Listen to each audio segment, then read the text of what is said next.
Well, these kinds of progressive ideas and social projects contributed to confidence worldwide in promoting progress.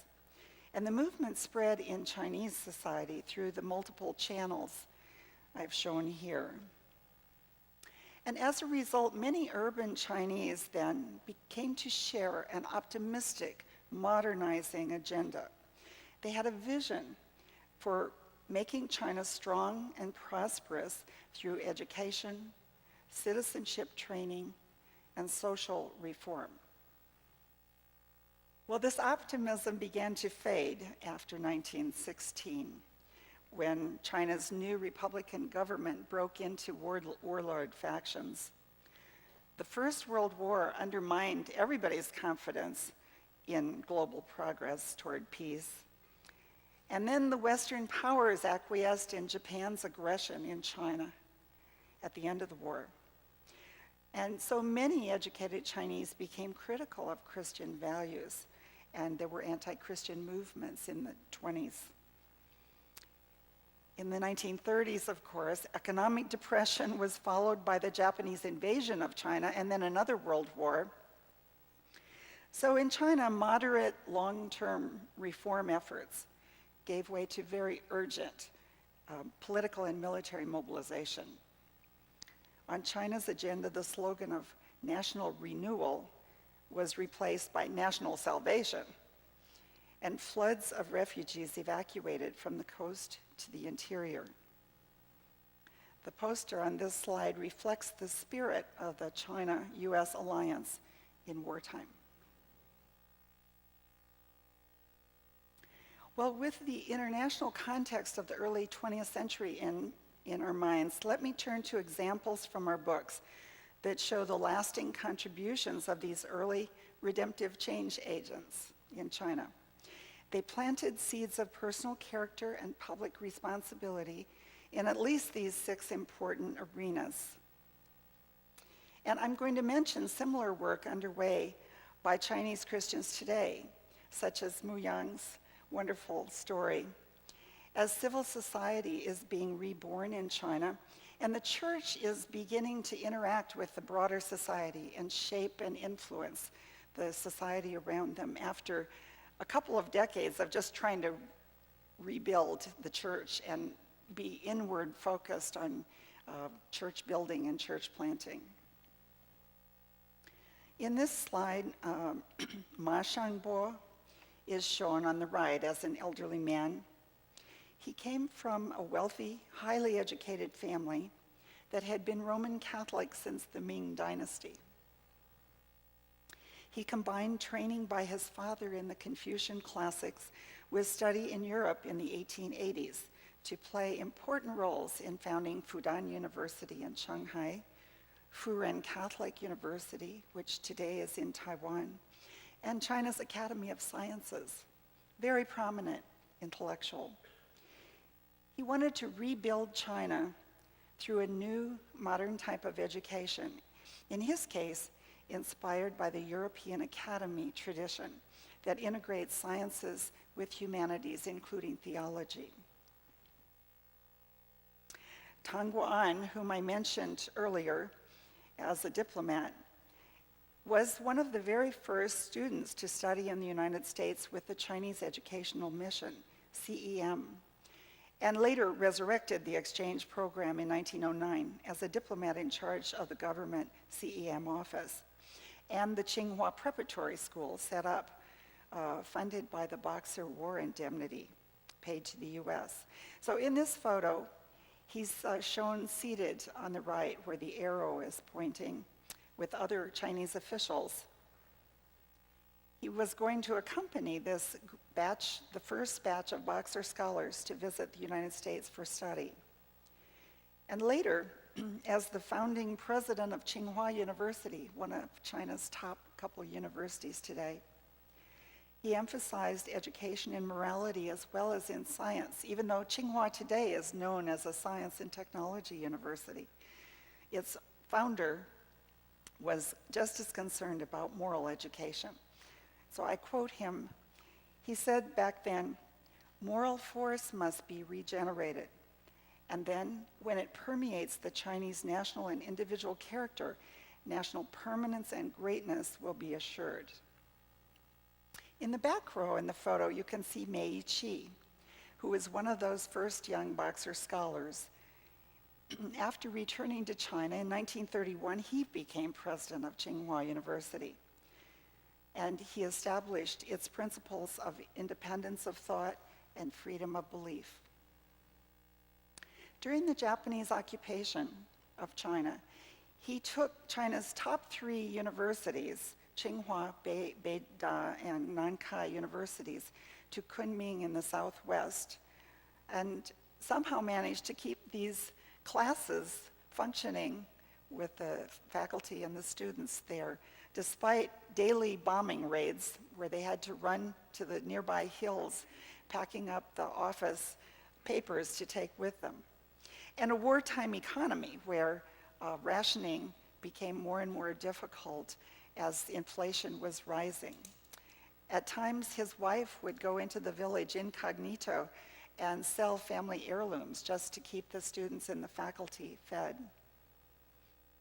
Well, in this arena of moral and scientific education, today in China, there is not yet an opportunity to revive Christian higher education.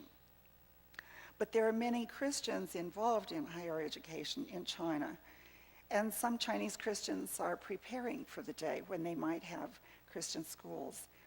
Others are beginning work in holistic education at lower levels, and I'll just give you a couple of examples.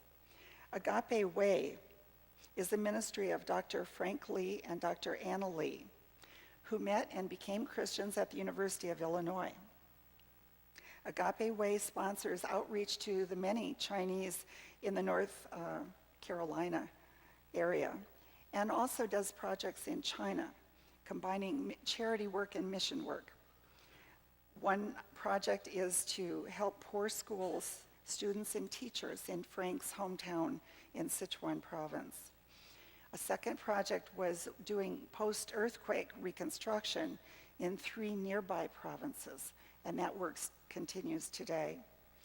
And a third project is running summer camps, not in teaching English as many summer camps do, but in life coaching for high school graduates in China who face either entering college or, for the majority who are not able to get into college, to start searching for jobs and starting a work life. And so this life coaching is trying to encourage people to think beyond just what will give them a good salary, but to think in terms of serving society.